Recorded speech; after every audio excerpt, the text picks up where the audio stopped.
Hello, welcome back. We're going to continue with our Chromebox efforts today and give you more reasons to understand why I hate Windows. So, from the last time, if you remember, we got the shiny new Chromebox here from ASUS, and it's just a quick recap for those who didn't see the first video. It's a small little device, pretty light as you can tell. You can put it just about anywhere on the desktop. You can put it vertically, you can put it horizontally, however you want to do it. It comes with 4 USB 3.0 ports, 2 on one side, 2 on the other side. It comes with an Ethernet port for wired network access, and it has built-in Bluetooth and Wi-Fi for wireless, as well as for monitor connections, I should say. Right there's a HDMI port and a DisplayPort port. And then you have the plug-in for the headset and power.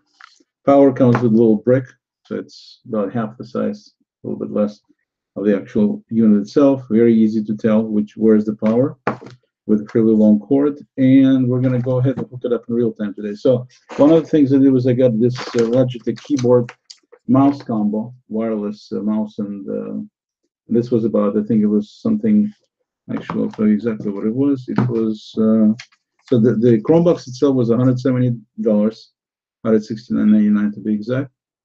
And then the keyboard mouse were $12.50, which is pretty inexpensive, considering you're getting both on wireless, everything. And also I have one monitor. I have two 24-inch monitors. One is both of them have HDMI access. No, I should take it back. One of them has DVI and the other one has HDMI, and both of them have VGA access. I didn't want to mess around with VGA, so I thought I'd go with DVI. And at the same time, on the other one, I go with HDMI, which is, I already have the cable for that, so I wouldn't have to buy another cable. So the only cable I got is this one, which is DisplayPort to DVI. Hopefully I got the right gender. I want to get this thing misgendered. So I'm going to tear it open here.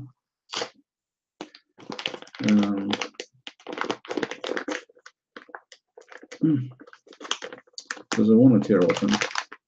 Let's see. Does it open the other way?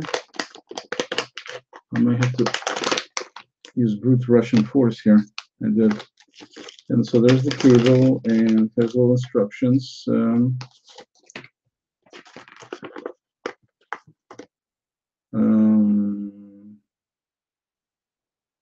Yeah, connect, adjust. Yeah, so it can go, it says video resolution up to 1920 by 1200. I'm going to be going 1920 by 1080, so it should be able to handle it. So anyway, I'm going to go ahead and plug in the cable real quick here.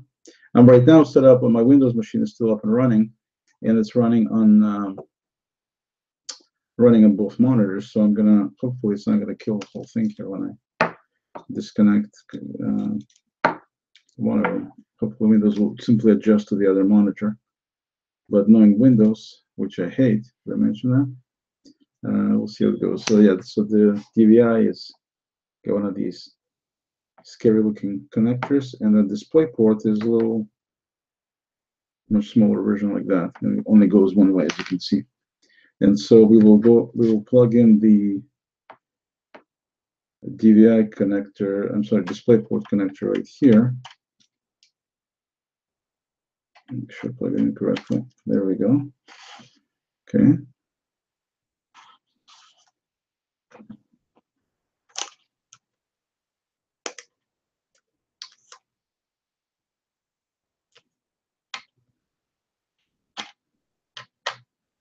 Yeah, plugs right in.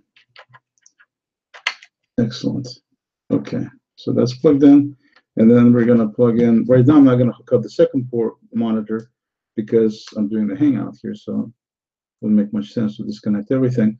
So I'm going to go with one in the third part. When we do the third part, then I'm going to do the third part is going to be directly from the Chromebox itself.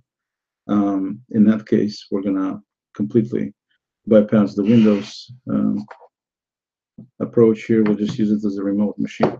So I got the Chromebox hooked up to the display port. I'm going to go ahead and now plug in the power. So there's the power, little break for the power. I'm going to go ahead and get rid of the cellophane there.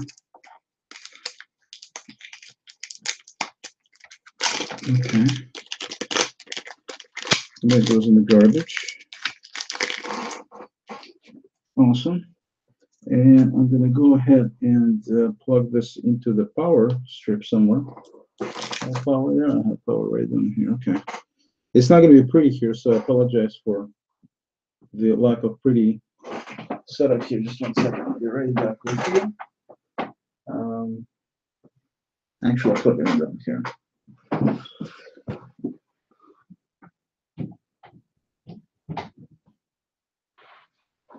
Okay, we'll do the pretty part later. Right now, I just want to show you how the thing works. So, we plugged in that. I'm going to plug in the monitor before I plug in the, and I'm going to actually turn it off initially. And you're not going to be able to see how I plug it in, but I don't think it's that interesting anyway. To plug in the power, I don't think it's that relevant. Things like that. So I'm going to plug in the monitor.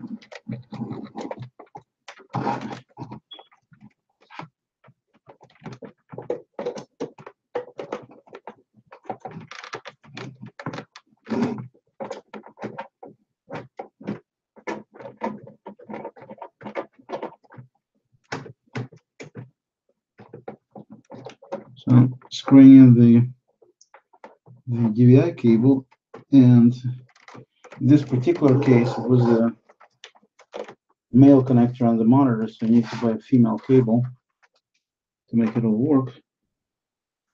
And I did something wrong, I think. The power may have come out. That's plugged in. There we go. Coming back online here.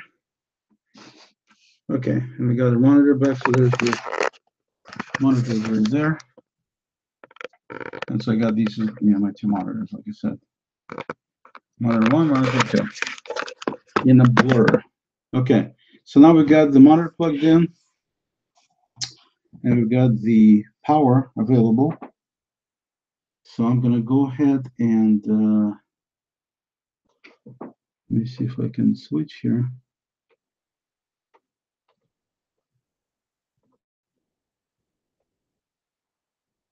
Now let me try it and see what happens. So what I'm doing right now is I got the monitor hooked up. I'm going to go ahead and plug in the power into the Chromebox. And I'm going to go ahead and also get the keyboard unplugged here. This is all brand new. So everything has little things that need to be ripped away or cut or something. Of course.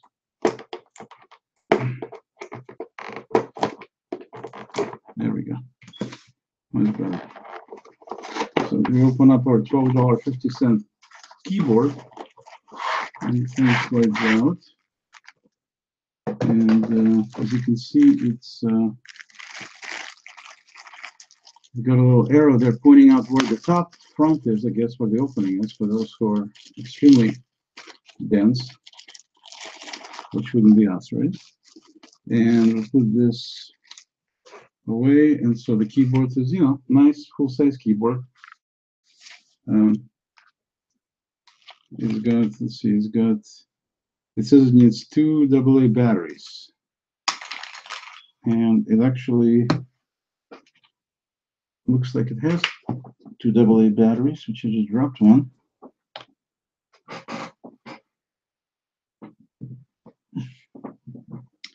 So I dug below and I put the battery back. Let me make sure I put it in correctly. It would be this way and this way. So the batteries go back there, and it's got a little door there. Just need to put the cord, pull the little paper cord out so it starts using the battery.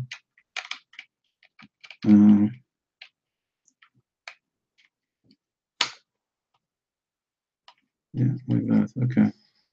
So we got the battery deal back. It's got little legs, like most keyboards do. So it's all cheapo. I mean, the plastic is cheap. Everything is cheap, but the feel on the keyboard is actually, so far at least, touching this one, not too shabby. And it's got the front's got a little light there. As you can see, where there's got a little on and off situation for something. Not sure what that's for. It's got letter A and it says on and off. Maybe that's when the thing is activated, then it shows you the light. Maybe that's what it is. So we'll turn it off for right now. And it also has, and that's about it. I don't think it has anything else on the back. And so just that, okay? So that's one thing. And then the second thing I have in the box is the mouse. Somewhere in there.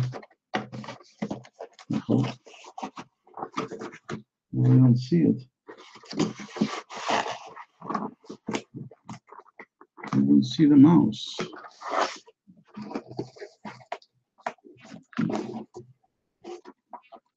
We might have a little screw up here with the mouse, guys.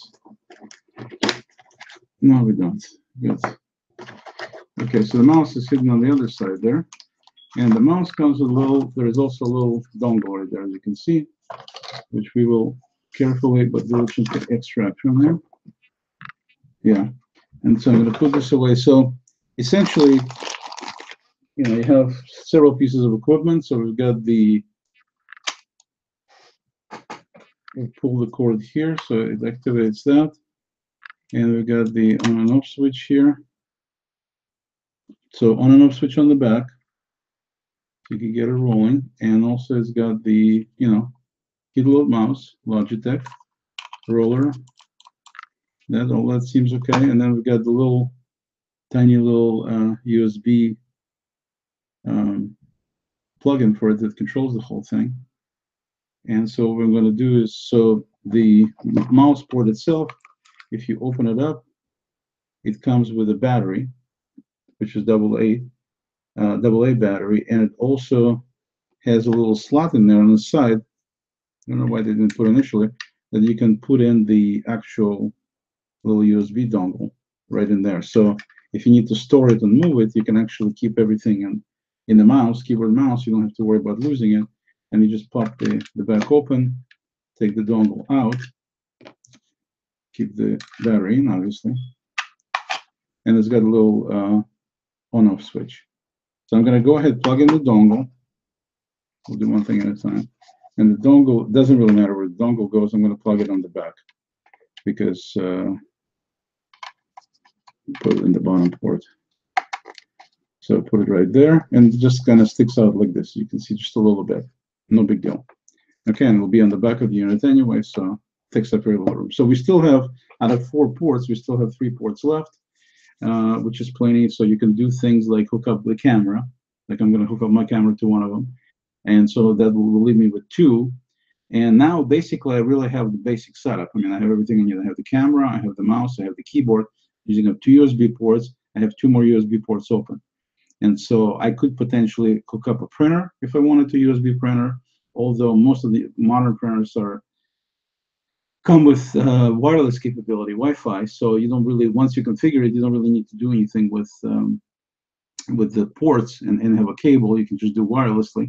But if you wanted to hook up using the wire, you could do 1 USB port, and then the last USB port you could use for other peripherals, for example, scanners or something like that. So it actually has decent amount of ports. Theoretically, you could also go one step beyond, and you could get the like a USB hub where you can plug in more devices. But that's, some things are incompatible with each other when you go that route, and so it's best not to use these hubs if you can afford to do so without the hub. And in this case, like I said, I only really need to hook up camera. My printer is going to be wireless, so I'm going to still have, when I get done here, I'm going to have 2 USB ports left for anything in the future. Maybe you wanted to plug in some flash drive for more memory. Maybe you wanted to plug in basically any USB device that you want to plug in. You still have a couple of ports you can use for that. So that's pretty cool.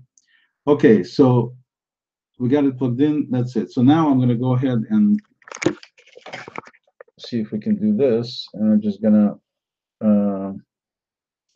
turn on the power here. And you can see the power light comes on. And how do I switch over to this thing? Just 1 second. Let me try to figure this thing out. I mean, obviously, I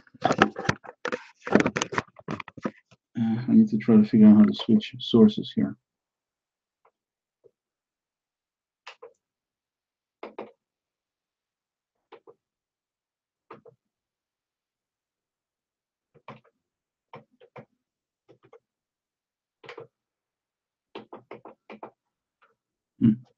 Interesting.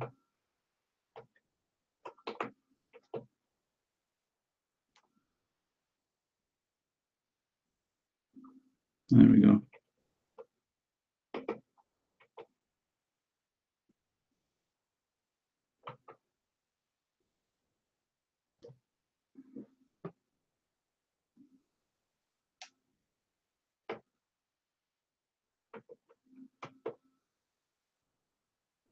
There we go. Much better. Okay. So I didn't want to go too far, and I don't think I can. Yeah, I won't be able to do the screen thing for you, so that's okay. That's totally fine. So what I'm going to do is I'm going to turn on the power on the mouse. Let's do this. Let's turn on the mouse switch, and let's turn on the keyboard switch on the back of the keyboard here, which is the front of the keyboard. Okay. And hopefully it will register the thing. And so now let's see what we got here. I won't be able to show you the other screen, I don't think, because I switched to the other input. Yeah, so it's showing the whole screen. So that's okay. So essentially what I'm going to do is I'm going to just point the camera at the device here, like this, and adjust this accordingly. So you can kind of see. You're not going to see perfectly, but you can kind of see what's going on and how fast it happens. So we'll make it happen in real time. So as you can see, right now I'm picking up this new mouse right here, the new Logitech thing. And if I move it, as you can see, the cursor on the screen moves. So let's select, the first screen that came up. You didn't see the boot up time, but we'll do that again so you can see how quickly it boots up. So language English, US, no network. So I'm going to go ahead and click on the network selection. Now I have to put in a password. So if the keyboard works, I need to put in the password, which would be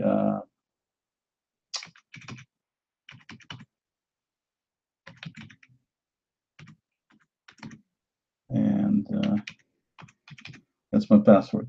So I go ahead, as you can see, the keyboard obviously types. You see the characters coming up. And then if I click connect, hopefully I tapped it in right, and connected, and that's it. It's connected. So first point, I turned the box on, right? That's all we did. And then I go ahead and simply plug in the keyboard. Plug in the dongle into the USB port, one of the USB ports, doesn't matter which one. And then I went ahead and simply plugged in the power and turned on both the keyboard and the mouse buttons on the devices, and that's all I did. And then I went ahead and hooked up the video cable first, and I switched the video signal here so you can see that on the monitor, you can see this is a Chrome screen. And then it came up. How fast it came up, like I said, we'll do a reboot, you'll see how fast it does it. Bottom line is I didn't have to do anything in terms of any kind of drivers, any kind of disks, nothing. I just simply hooked up the power, turned everything on, and there we go, okay? The keyboard works, mouse works, right out of the box. You don't have to do anything. It asked me for the network, which makes sense because it doesn't know what my Wi-Fi is, so I put in my Wi-Fi password, boom. We're on Wi-Fi, no problem. Click OK. It says, do this. We click accept to continue. It does this thing. Now, I wanted you to see if you've ever loaded Windows, like new version of Windows when you upgraded to Windows 8 or 10, whatever. You know how long it takes to get a new machine set up when you're loading new operating system and loading, it the first time, going through the motions the first time, all that stuff. You know how long it takes. So obviously here the operating system is already in place. The computer here is the operating system kind of. That's the way to look at it. And the operating system is running Chrome OS, which is essentially a Chrome browser on steroids. That's one way to look at it. And so now it's downloading any kind of updates it has. And we're not talking about doing things like when you do with, I did the Windows update when I did it 2 days ago. It took me an hour to get through all the updates and everything else, and then it still didn't work in terms of my monitors and everything else. So, like I said, I hate Windows. This thing here, I turn it on, I plug everything in. It immediately came up exactly how it was supposed to come up. It came up with the right resolution on the monitor. I didn't have to do a thing to get it to this point. Just simply turn things on. This is what you're seeing is the very, very first time doing this. Okay? It's not like I did it before to make sure it works, and then I'm showing it to you. No. I unpacked everything right in front of you, got the things plugged in, got the things going. This is the first time I'm doing this. I just want to show you in real time how this thing works, even though I set up my last Chromebox, I don't know, a couple of years ago, but you can see there's nothing to it, to the process. It's not like you have to do anything special or wait for a very, very long time or anything like that. It's relatively quick. And typically, the longest part of the whole thing is these 2-3 minutes you have to wait for it to download the latest updates. After this, updates are incredibly fast. You'll be amazed just how fast Chrome OS updates itself because it downloads things behind the scenes, so you don't even see it, and then it just tells you we got a new update. If you want to install it, simply click to restart the box. So you got your additional 10 seconds of restart, and boom, you have a new version running. It's as simple as that. You never have to, check for updates, download updates. You don't have to do any of that stuff.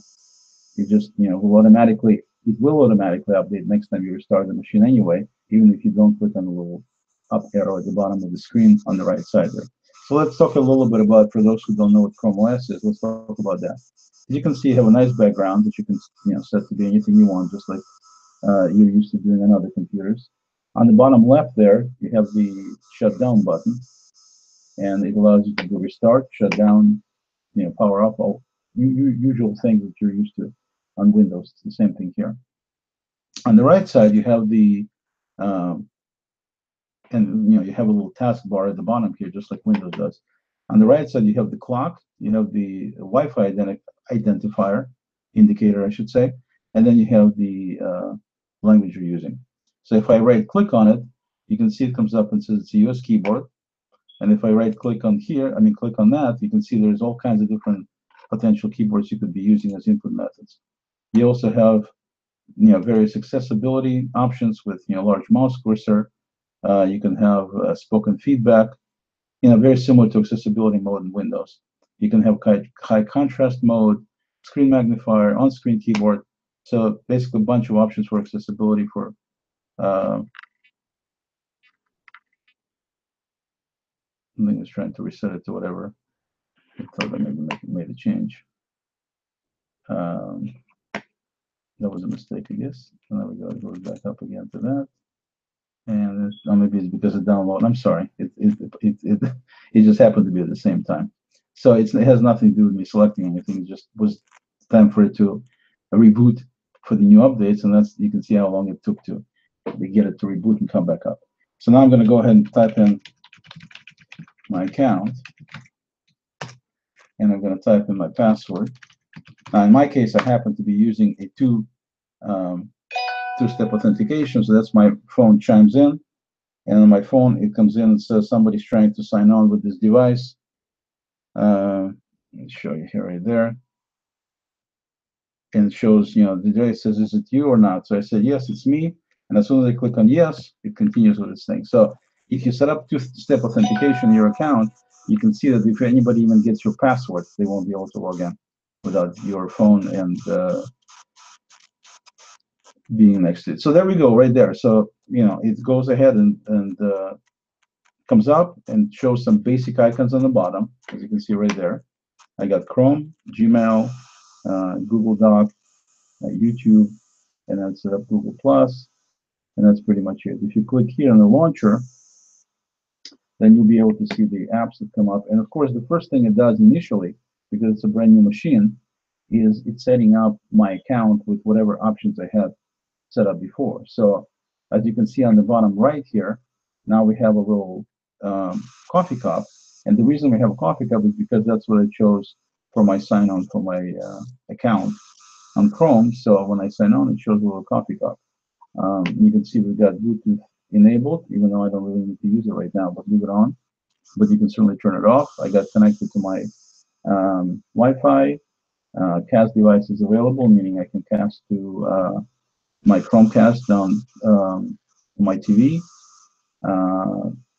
There's my Hangouts app that just came up. This is the volume control here, and you can go into settings, which is Chrome settings with some additional things. So basically, you can see it sets up everything. I can immediately start using it. I can't do any video yet because I don't have the camera hooked up to Chromebox yet. But when I do it next time, I'll be able to do it. You can see I have some additional apps that were set up before. So everything you have set up on your Google account in terms of your Chrome setup, then this is what exactly shows up. And so if I click on the little icon on the bottom left, it comes up with all the different apps I set up before, and I can launch them by simply clicking on them. I can also search Google from here and click on all apps. You can see I have a ton of stuff, and you can see I didn't have to do anything at all. In other words, I didn't have to load or install anything, nothing. All I did was turn on computer, went through just a couple of questions about what kind of keyboard language and all of that, and then it did its updates in a couple of minutes, and then it rebooted, and then it just went ahead and loaded everything for me, and that's it. So if I now wanted to get into my Gmail, click on Gmail, it says, okay, I need permissions, that's fine. And so it loads, all my extensions that I normally load it goes ahead and sets them up. And there's my Gmail coming up with my own personal, you can see we got Google security alerts because I logged in from a different device. This version of Chrome is no longer supported. Please upgrade to support a browser. And I'm not sure why it says that. That's kind of weird. Maybe it needs to do some updating. But basically, here we go. Here's different extensions here that I usually run on Chrome, and some stuff from some offers here, which we can turn off and not worry about. And if I wanted to go to bring up my ZenKit, or if I wanted to go and bring up my Google Plus, and if I wanted to go and bring up my Sheets, Google Sheets, and if I wanted to go and bring up my Google Drive, in other words, everything is right there. All of my documents are there. All of my spreadsheets are there. Presentations, all my, the files I stored as photos, everything is there, right there. You can see tons of stuff. And it's available to me immediately to use, operate, everything else. And so that's one of the things that it's so important to understand, that this is so far superior to Windows, I can't even tell you. Because I would set up a new computer. Even right now, one of the reasons I'm not dumping my Windows PC just yet, I'm going to leave the remote access to it, is because there's a bunch of files in Windows inherently. You store things on the local drive. So I wind up storing a bunch of stuff on Windows machine on the local drive. And then, of course, to be able to access it, if you move to a different computer, you have to copy everything or back it up and then restore it. It's a major headache and hassle to do it. Not to mention, God forbid, something happens if your computer goes dead, and then you have to reset everything. You got to get all the apps and all the disks. I mean, it's a total nightmare how much time and effort and pain is required to do this, which is exactly why I hate Windows, because you have to do all this stuff. And people kind of get used to doing this over the years.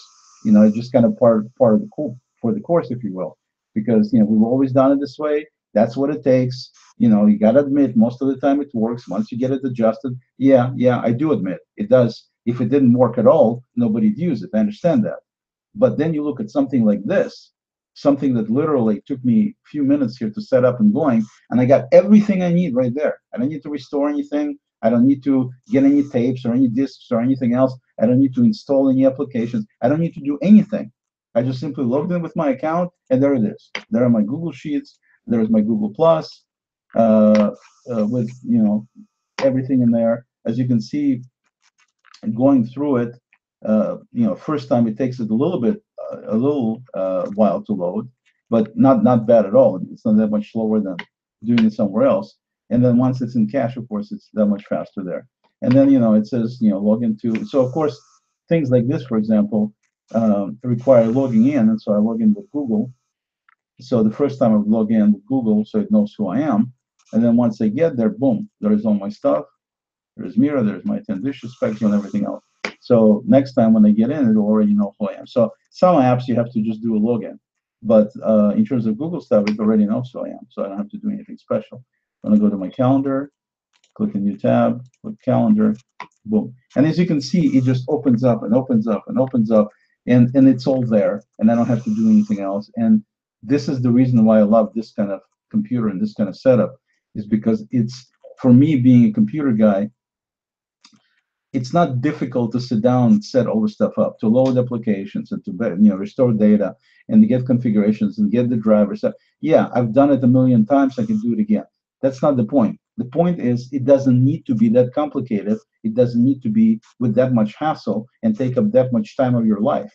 Okay? Life is short, as they say. So why waste it on waiting for the stupid computer to boot up? Okay? So let's do this. Let's do this. I'm going to go ahead right now. Now, pretty much as everything is up, I'm going to go ahead and close the Chrome. Okay? And then I'm going to go ahead and select this icon down there. And actually, no, let's not do that.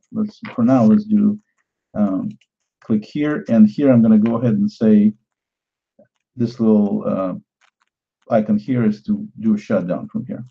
So I'm going to go ahead and click on shutdown. And I want you to see how long it takes to shut down. Boom, it's off. Okay, you can see the monitor went to sleep, and that's it. So that's how long it took to shut down. What, 2 seconds, 3 seconds, something like that. Now let's go ahead and push the button. So let's count 3, 2, 1. Push the button, turn it on. Comes up with this quickly, and it's ready for me to log in. Okay, how long did that take? 5 seconds maybe? So I typed in my password, and I'm going to type it in correctly. And once I type it in correctly, boom, my previous screen is up. It reloads the proper, apps like Google Hangouts and Calendar and Gmail and everything. It just reloads it right back up again. Remember, we did a shutdown. We didn't just go put it to sleep. We actually did a shutdown. And it does this little thing. And my Hangouts are up. My calendar is up. That's it. How long did that take? Okay, literally. I mean, literally, how long did that take? And so if I was to go ahead and do another experiment,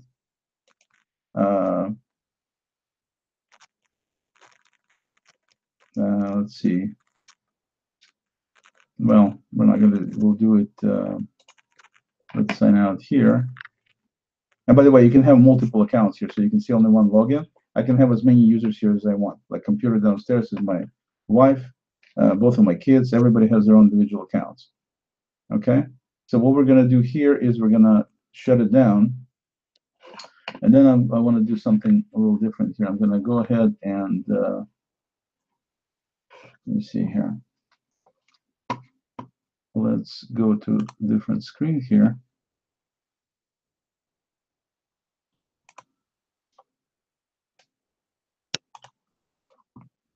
And I'm going to go to, let's see.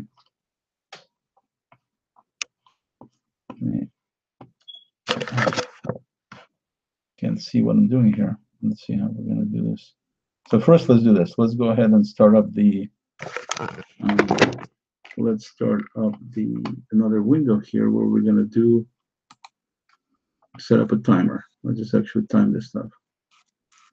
And the way that will work is,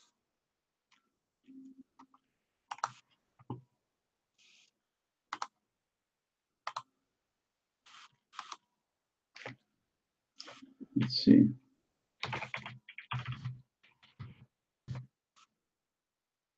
Let's start up a timer. And not timer, let's do stopwatch. Watch on the timer. Okay, so I'm going to go ahead and share the screen. Right here. And it's going to go a little feedback mode, but we're going to stop it like that. Okay? So hopefully you can see the timer now, because I can't see what you can see, but it's okay. I'm sure you can see the timer. So there's the timer right there. So I'm going to go ahead and click both, turn on the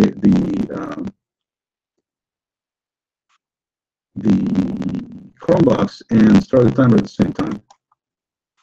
And here we go. So now it shows me the screen. It shows me the login. I put in my login. Hit enter. So that took about 10 seconds to do that part. And I put in the login, and we'll wait until the Hangouts loads and actually shows me the stuff, and calendar loads. Calendar is loaded. Boom. Okay. So as you can see, we have 33 seconds basically from the time, and of course, it takes me whatever, it took a couple of seconds to type in my password. So basically 30 seconds. Okay. So what I want you to do, not what I want you, what I invite you to do is go ahead and turn on your Windows box, and you try to get from beginning to the point where you can actually effectively work, and you see how long it takes you to do that. Okay? I mean, from the very beginning when you turn the computer on, all the way, and not to the point where you can just type in your password, but I mean actually, so there's the hard drive light doesn't go like crazy, running, doing all kinds of stuff, and you're trying to fight with it, and was trying to start all these services and everything else, and really to be able to work productively. How long it takes you to do that? The way I had my computer set up, my friend who is an expert on Windows, he was always complaining. He says, "You got so many things running, it's ridiculous." So of course it's going to take this long. And my feeling is, I'm running what I'm running. I'm running what I want to run. So if you're going to put limitations on, you can only run two things, unless you want it to be slow, then what good is it? Again, the idea is for it to be a tool to do what you need to do. And in my case, yes, I want to use all these different programs. I don't have to run all of them at the same time. I didn't. But at the same time, I started up Google Drive, I started up Dropbox. I mean, all these things need to be started for me to be productive. So I needed to have them start up. And it took literally, 10 minutes to get to the point where everything is saved and everything is put it up. And, it was just ridiculous, totally ridiculous. Sometimes even longer than that. In some cases, it took, it just, I hated Windows because of all these delays and everything. And this is awesome right here. This is just awesome. The display looks exactly like it looked on my Windows. It's not like you're losing anything in terms of any graphics or anything. There's all my stuff there. If I wanted to open presentations, I'm going to pull down the menu, and let's see, we're looking for presentations, and show me some presentations, and then we see when it comes up. Then we double click to open this presentation, for example.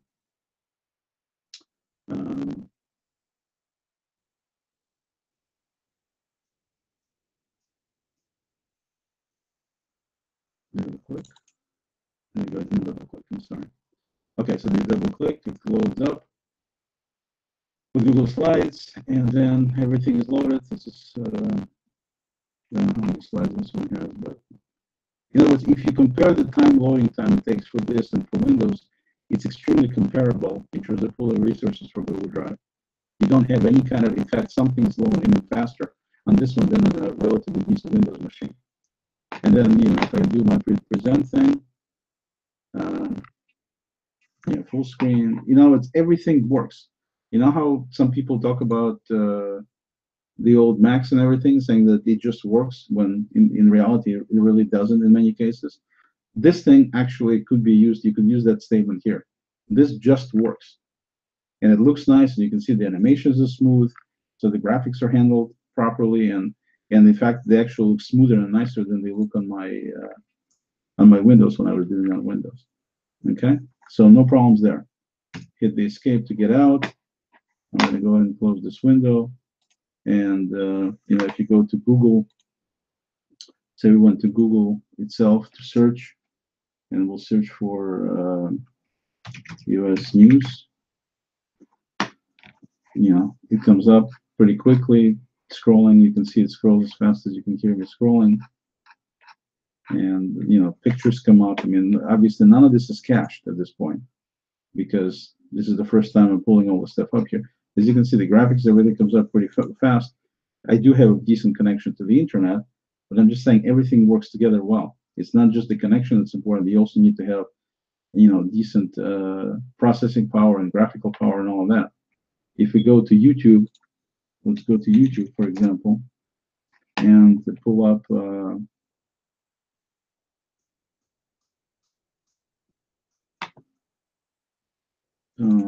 something.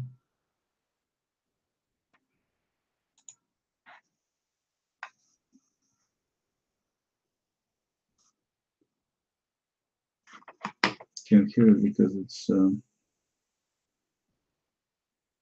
set up to my headset, but that's not important. I just want to show you the fluidity of the, obviously sound always comes out sounding fine, but the graphics, I mean, the video itself, you can see looks perfectly fine.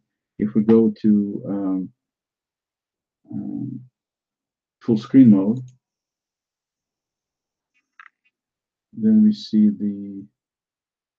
some of these musicians coming up and, totally normal speed, operating exactly how just to see.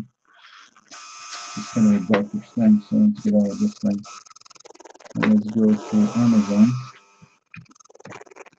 and pull up something from the extract out. Back to Amazon Prime. And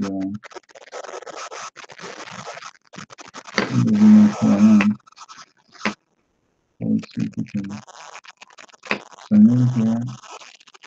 And oh, no, sign in. Okay. So we'll do this and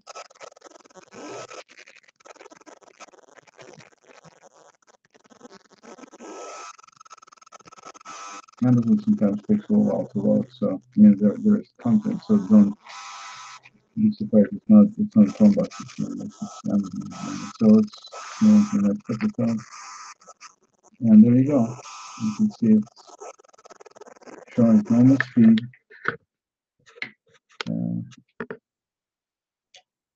Go up a little bit like that. Quality is actually better. Obviously, you're looking through the video cam instead of looking at directly at the monitor. So next time I'm going to do it directly from the Chromebox itself, so you'll see it will be a little bit better. And if I go to full screen, then you can see, right there, you can see it on full screen. And it's probably going to show some horrible stuff, so I'm going to stop it right now. All right. Okay. Anyway, but that said, basically we're done with the Chromebox setup. As you can see, it was a non-event to set it up. Very simple, very convenient, very quick, and then it just works. It just works. It really does. So I highly recommend you take a look. Whatever you're doing in terms of your computing, you take a hard look at this. This is a computer you can get for less than $200 with everything. And because I spent $12.50 on the keyboard, I spent whatever $11 on the cable. So that's what, $24 plus the 170, so that's $193.94. So basically under $200 to get the cable, get the keyboard, mouse, all of that, and I have a full-blown computer running for under $200. And it's a fast computer, it's a capable computer, and I definitely would rethink the Windows approach if I was you, because if you really look at this and try it and see how compelling and capable it is, all this hatred for Windows, for all this wasted time, everything else becomes a non-issue because you don't have to be in that camp. So that's the end of this particular Hangout video. Next time, I'm going to have both monitors hooked up. I won't have to do anything, by the way, to get both monitors. The only reason I didn't do it right now is because I'm doing this off of Windows computer, so there was no easy way to just disconnect things and plug it into the other one without killing the stream. So that's why I had to do it this way. But next time I'm going to plug in the second monitor, by the way, is going to be nothing more than just a cable being plugged in. That's it. I'm going to have the HDMI cable from the second monitor plugged into the HDMI port on the back of the Chromebox here.